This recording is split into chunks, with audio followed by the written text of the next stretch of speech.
Hi friends, welcome to my channel. ಎಲ್ಲರೂ ಹೇಗಿದ್ದೀರಾ friends? ಬನ್ನಿ ಫ್ರೆಂಡ್ಸ್, ಇವತ್ತು ನಾನೊಂದು ಈವ್ನಿಂಗ್ ಟೀ ಟೈಮಲ್ಲಿ ಮಾಡುವಂಥ ಒಂದು ಸ್ನ್ಯಾಕ್ಸ್ ರೆಸಿಪಿನ ನಿಮ್ಮ ಜೊತೆ ಶೇರ್ ಮಾಡ್ತಾ ಇದ್ದೀನಿ. ತುಂಬಾ ಈಸಿಯಾಗಿರುವಂಥ ಒಂದು ಸ್ನ್ಯಾಕ್ಸ್ ರೆಸಿಪಿ. ನೀವು ಮನೆಯಲ್ಲಿ ಇದನ್ನು ಟ್ರೈ ಮಾಡಿ. ನೀವು ಫಸ್ಟ್ ಟೈಮ್ ವಿಡಿಯೋ ನೋಡ್ತಾ ಇದ್ದೀರ, ಪ್ಲೀಸ್ ಸಬ್ಸ್ಕ್ರೈಬ್ ಮಾಡಿ. ಪಕ್ಕದಲ್ಲಿರುವಂಥ ಬೆಲ್ ಐಕನ್ ಒತ್ತಕ್ಕೆ ಮರಿಬೇಡಿ ಫ್ರೆಂಡ್ಸ್. ಈ ರೆಸಿಪಿನ ಹೆಂಗೆ ಮಾಡೋದಂತ ನೋಡೋಣ ಬನ್ನಿ.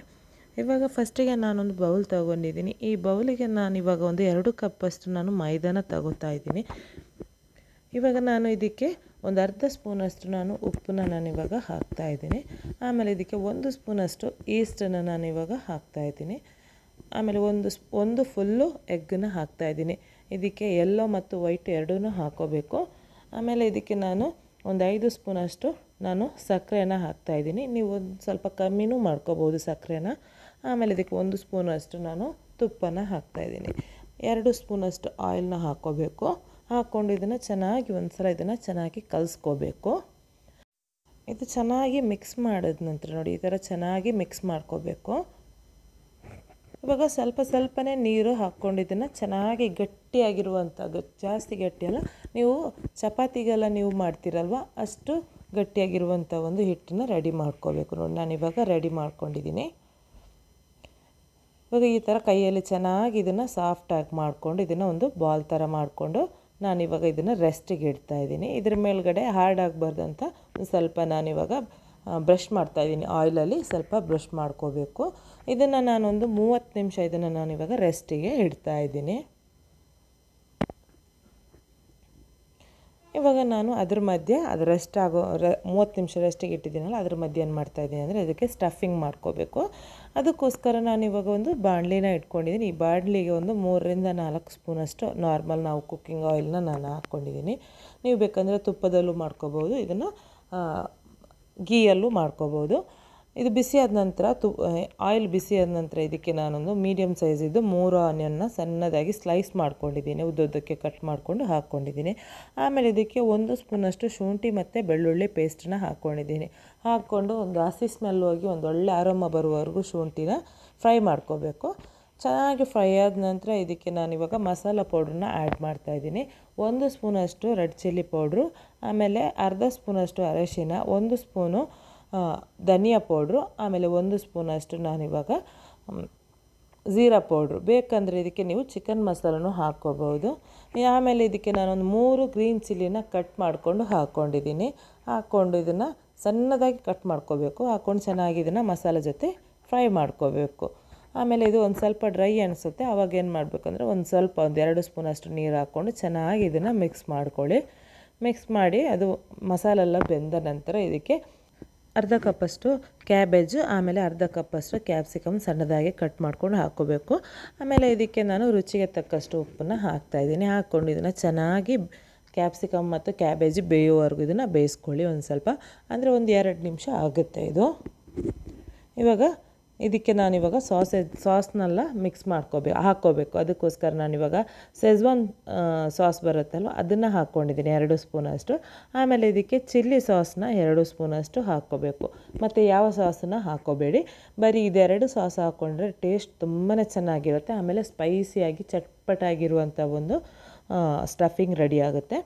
ಇವಾಗ ನಾನು ಇದಕ್ಕೆ ಚಿಕನ್ನ ನಾನು ಉಪ್ಪು ಮತ್ತು ಅರಿಶಿನ ಮತ್ತು ಬ್ಲ್ಯಾಕ್ ಪೆಪ್ಪರ್ ಹಾಕ್ಕೊಂಡು, ಅಂದರೆ ಕಾಳು ಮೆಣಸು ಹಾಕ್ಕೊಂಡು ಇದನ್ನು ಚೆನ್ನಾಗಿ ಬೇಯಿಸ್ಕೊಂಡಿದ್ದೀನಿ. ಬೇಯಿಸಿ ಆಮೇಲೆ ಇದನ್ನು ಬಿಡಿಸ್ಕೊಂಡಿದ್ದೀನಿ. ಚಿಕನೆಲ್ಲ ಬಿಡಿಸಿರುವಂಥ ಚಿಕನ್ನ ಹಾಕ್ಕೋಬೇಕು. ಹಾಕ್ಕೊಂಡು ಅದೊಂದು 1/4 kg ಅಷ್ಟು ತೊಗೊಂಡಿದ್ದೀನಿ. 250 ಗ್ರಾಮಷ್ಟು ನಾನಿವಾಗ ಬೋನ್ಲೆಸ್ ಚಿಕನ್ನ ತೊಗೊಂಡು ಅದನ್ನು ಚೆನ್ನಾಗಿ ಬಿಡಿಸಿರುವಂಥ ಚಿಕನ್ನ ಹಾಕ್ಕೊಂಡು ಚೆನ್ನಾಗಿ ಮಿಕ್ಸ್ ಮಾಡ್ತಾಯಿದ್ದೀನಿ. ಇದು ಬೇಯಿಸಿರುವಂಥ ಚಿಕನ್ ಅಲ್ವ, ಬೇಗನೆ ಇದ್ರ ಜೊತೆ ಬೇಯುತ್ತೆ. ಆಮೇಲೆ ಇದಕ್ಕೆ ನಾನು 1 ಹಿಡಿಯಷ್ಟು ಕೊತ್ತಂಬರಿ ಸೊಪ್ಪು, ಆಮೇಲೆ 1 ಸ್ಪೂನಷ್ಟು ನಾನು ಗರಂ ಮಸಾಲನ ಹಾಕ್ಕೊಂಡಿದ್ದೀನಿ. ಹಾಕ್ಕೊಂಡಿದ್ದನ್ನು ಚೆನ್ನಾಗಿ ಮಿಕ್ಸ್ ಮಾಡಿದ ನಂತರ ಒಂದು 2 ನಿಮಿಷ ಬೇಯಿಸಿದ ನಂತರ ಫ್ಲೇಮ್ನ ಆಫ್ ಮಾಡ್ಕೊಳ್ಳಿ. ಇವಾಗ ನಾನು ಒಂದು 30 ಮಿನಿಟ್ಸ್ ಆದ ನಂತರ ನೋಡಿ, ನಾನು ಹಿಟ್ಟು ರೆಸ್ಟಿಗೆ ಇಟ್ಟಿದ್ದೆಲ್ಲ ಆ ಹಿಟ್ಟು ನಾನು ಕೈಯಲ್ಲಿ ಚೆನ್ನಾಗಿ ಒಂದು ಸಲ ನಾದ್ಕೊಂಡು ಆಮೇಲೆ ಇದನ್ನು ನಾನೊಂದು 6 ಪೀಸ್ನ ಮಾಡ್ತಾಯಿದ್ದೀನಿ. ನೀವು ಬೇಕಂದರೆ ಇದಕ್ಕಿಂತ ಸಣ್ಣ ಬಾಲ್ನ ಮಾಡ್ಕೋಬೋದು. ಆದರೆ ನೀವು ಮಾಡುವಂಥ ಚಪಾತಿ ಬರುತ್ತಲ್ಲ, ಅದು ದಪ್ಪಗಿರಬೇಕಂದ್ರೆ ಇದರಲ್ಲಿ ಬರೀ 6 ಉಂಡೆನ ಮಾಡ್ಕೋಬೇಕು. 6 ಉಂಡೆ ಮಾಡ್ಕೊಂಡು ಇದನ್ನು ನಾನಿವಾಗ ಇದನ್ನು ಉಂಡೆ ಥರ ಕಟ್ತಾಯಿದ್ದೀನಿ ನೋಡಿ. ಬಾಲ್ ಥರ ಮಾಡ್ಕೋಬೇಕು. ಅದನ್ನು ಅಂದರೆ ಒಂದೇ ಶೇಪ್ ಬರೋ ಥರ ಬಾಲ್ ಥರ ರೌಂಡ್ ಶೇಪಿಗೆ ಮಾಡ್ಕೊಳ್ಳಿ. ನೋಡಿ ಇವಾಗ ನಾನು ಒಂದು ಬಾಲ್ ರೆಡಿ ಮಾಡ್ಕೊಂಡಿದ್ದೀನಿ. ಅದೇ ಥರ ಇನ್ನೊಂದು ಬಾಲ್ನ ರೆಡಿ ಮಾಡ್ಕೊಂಡು ಎಲ್ಲ ಬಾಲ್ನ ನಾನು ಇವಾಗ ರೆಡಿ ಮಾಡಿಕೊಂಡು ಇಟ್ಕೊಂಡಿದ್ದೀನಿ.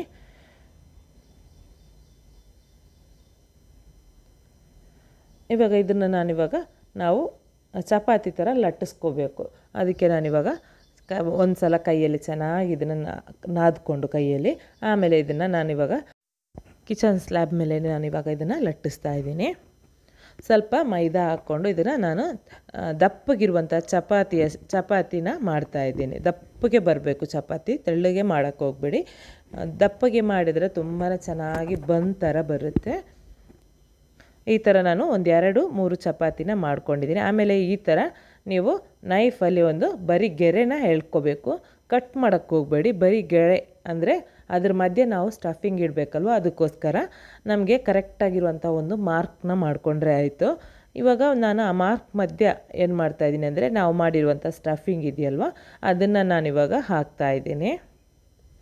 ನೋಡಿ 1-2 ಸ್ಪೂನಷ್ಟು ನಾನು ಹಾಕ್ಕೊಂಡಿದ್ದೀನಿ. ಜಾಸ್ತಿ ದೊಡ್ಡದಾಗಿರುವಂಥ ಚಪಾತಿ ಆದರೆ ಜಾಸ್ತಿ ಹಾಕ್ಕೊಳ್ಳಿ. ಮತ್ತು ಅದ್ರ ಮಧ್ಯೆ ನಾವು ಕಟ್ ಮಾಡ್ಕೊಂಡಿದ್ದೀವಿ, ಮಾರ್ಕ್ ಮಾಡ್ಕೊಂಡಿದ್ದೀವಲ್ಲ, ಆ ಮಾರ್ಕ್ ಮೇಲೇ ನೀರನ್ನ ಚೆನ್ನಾಗಿ ಅಪ್ಲೈ ಮಾಡ್ಕೋಬೇಕು. ಆಮೇಲೆ ಸೈಡಿಗೆಲ್ಲ ನೀರು ಅಪ್ಲೈ ಮಾಡ್ಕೋಬೇಕು. ಅಂದರೆ ಮೇಲ್ಗಡೆ ನಾವು ಚಪಾತಿ ಇಡ್ತೀವಲ್ಲ, ಆ ಚಪಾತಿಯನ್ನು ಹಾಕಬೇಕಂದ್ರೆ ಅದಕ್ಕೆ ಅಂಟ್ಕೋಬೇಕು. ಅಂದರೆ ಅದು ಬಿಟ್ಕೋಬಾರ್ದು. ನಾವು ಫ್ರೈ ಮಾಡುವಾಗ ಒಳಗಿರುವಂಥ ಸ್ಟಫಿಂಗ್ ಎಲ್ಲ ಹೊರಗಡೆ ಬರಬಾರ್ದಂತ ಟೈಟಾಗಿ ಅದು ಅಂಟ್ಕೋಬೇಕಂತ ಹೇಳಿ ನಾನು ಈ ಥರ ನೀರನ್ನ ಅಪ್ಲೈ ಮಾಡ್ಕೊಂಡಿದ್ದೆ. ಮತ್ತು ಮಧ್ಯೆ ಅದರ ನಾವೇನು ಮಾಡಬೇಕು, ನಾವು ನೀರು ಹಾಕ್ಕೊಂಡಿದ್ದೆ ಅದನ್ನು ಫುಲ್ಲು ಪ್ರೆಸ್ ಮಾಡಿಕೊಂಡು ಅದನ್ನು ಟೈಟ್ ಮಾಡ್ಕೋಬೇಕು. ಆಮೇಲೆ ನಾವು ಒಂದು ಪಿಜ್ಜಾ ಕಟ್ಟರ್ ಇರುತ್ತೆ, ಇಲ್ಲಾಂದರೆ ನೈಫಲ್ಲೂ ಆಗುತ್ತೆ, ಅದರಲ್ಲಿ ಕಟ್ ಮಾಡ್ಕೊಳ್ಳಿ.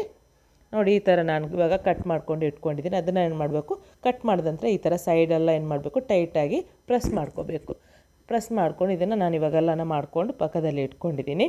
ಇವಾಗ ನಾನೊಂದು ಬೌಲ್ ತೊಗೊಂಡಿದ್ದೀನಿ. ಈ ಬೌಲಿಗೆ ನಾನು ಒಂದು 2 ಎಗ್ನ ಹಾಕ್ಕೊಂಡಿದ್ದೀನಿ. 2 ಮೊಟ್ಟೆ ಹಾಕ್ಕೊಂಡು ಚೆನ್ನಾಗಿ ಬೀಟ್ ಮಾಡ್ಕೋಬೇಕು. ಅದಕ್ಕೆ ಏನು ಮಾಡಬೇಕು, ಒಂದು ಚಿಟಿಕೆ ಅಷ್ಟು ಉಪ್ಪು ಹಾಕ್ಕೊಂಡು ಮತ್ತೆ ಚೆನ್ನಾಗಿ ಅದು ಒಂದೇ ಸ್ವಲ್ಪನೂ ಕೂಡ ಅದರಲ್ಲಿ ಗಂಟು ಇಲ್ದಂಗೆ ಕ್ಲೀನಾಗಿ ಇದನ್ನು ನೀವು ಬೀಟ್ ಮಾಡ್ಕೊಳ್ಳಿ. ಇವಾಗ ನಾನು ಇದಕ್ಕೆ ಬ್ರೆಡ್ ಕ್ರಮ್ಸನ್ನು ತಗೊಂಡಿದ್ದೀನಿ ಮೇಲ್ಗಡೆ ಕೋಟ್ ಮಾಡೋಕ್ಕೋಸ್ಕರ.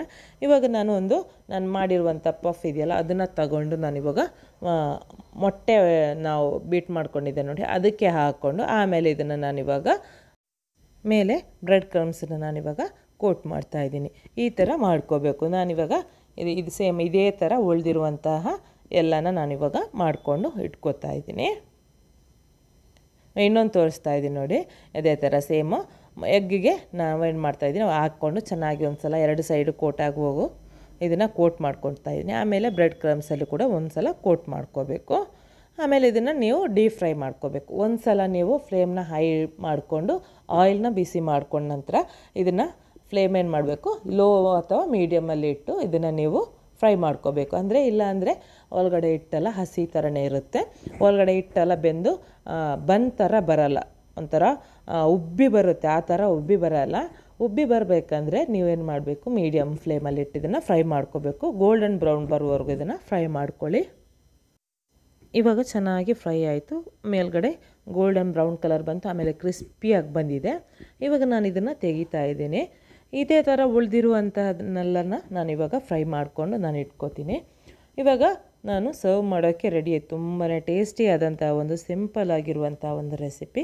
ನೀವು ಮನೆಯಲ್ಲಿ ಇದನ್ನು ಟ್ರೈ ಮಾಡೋಕ್ಕಂತೂ ಮರಿಬೇಡಿ ಫ್ರೆಂಡ್ಸ್. ಇದನ್ನು ಮಕ್ಕಳಂತೂ ತುಂಬಾ ಇಷ್ಟಪಡ್ತಾರೆ. ಆಮೇಲೆ ತುಂಬಾ ಟೇಸ್ಟಿಯಾಗಿದೆ. ಹಾಗೆ ಇವತ್ತಿನ ವಿಡಿಯೋ ನಿಮಗೆ ಹೆಂಗಾಯಿತು ಅಂತ ನನಗೆ ಕಮೆಂಟ್ ಬಾಕ್ಸಲ್ಲಿ ಕಮೆಂಟ್ ಹಾಕಿ. ಈ ವಿಡಿಯೋಗೊಂದು ಲೈಕ್ ಕೊಡಲಿಕ್ಕೆ ಅಂತೂ ಮರಿಬೇಡಿ. ಎಲ್ಲರಿಗೂ ಶೇರ್ ಮಾಡಿ ಫ್ರೆಂಡ್ಸ್. ನೆಕ್ಸ್ಟ್ ಹೊಸ ರೆಸಿಪಿಯೊಂದಿಗೆ ಹೊಸ ವಿಡಿಯೋ ಜೊತೆ ಬರ್ತೀನಿ ಫ್ರೆಂಡ್ಸ್. ಬಾಯ್.